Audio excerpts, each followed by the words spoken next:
5 important skills every lawyer must have. Every lawyer must possess. 5 ایسی چیزیں جو ہر وکیل میں ہونا لازمی ہیں. Number 1 patience. میں آپ کو بتا دوں آپ زندگی میں کبھی کامیاب وکیل نہیں بن سکتے جب تک کہ آپ میں صبر نہ ہو, جب تک آپ میں پیشنس نہ ہو. وکالت ایک صبر آزما پیشہ ہے. Number 2 creative problem solving.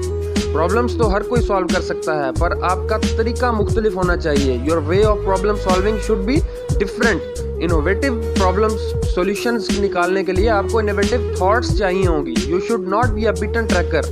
آپ کو لکیر کا فقیر نہیں ہونا چاہیے. Number 3 research skills. لا ایک سمندر ہے. میں آپ کو بتا دوں دنیا میں کوئی ایسا وکیل نہیں ہے جس کو تمام قوانین پتہ ہوں, جس کو تمام لاز پتہ ہوں.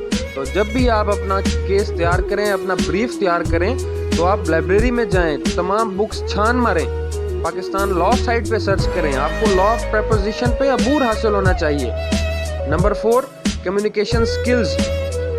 آپ کو اپنا کیس کے آرگومنٹس کرنے کے لیے کمیونیکیشن سکلز آپ کے اسٹرانگ رکھنے ہوں گے. آپ اپنا پوائنٹ اچھے سے پریزنٹ کر ہی نہیں سکتے جب تک آپ کے پاس کمیونیکیشن سکلز اچھی نہ ہوں. اس کے لیے ضروری ہے کہ آپ کو لینگویج پہ عبور ہونا چاہیے. آپ انگلش میں اچھے سے آرگومنٹس کر سکتے ہیں, آپ انگلش یوز کیجئے. اگر انگلش آپ کی اچھی نہیں ہے آپ اردو میں کیجئے. ضروری نہیں ہے کہ آپ نے انگلش میں ہی کرنے ہیں. Number 5 observation skills. میں آپ کو بتا دوں وکالت میں کوئی آپ کو پکڑ کے نہیں سکھائے گا. جو بھی سینئر ہوگا آپ نے اس کو دیکھ کے سیکھنا ہے. آپ نے اپنی آبزرویشن سکلز کے تھرو اس کو آبزرو کرنا ہے اور ان سے سیکھنا ہے.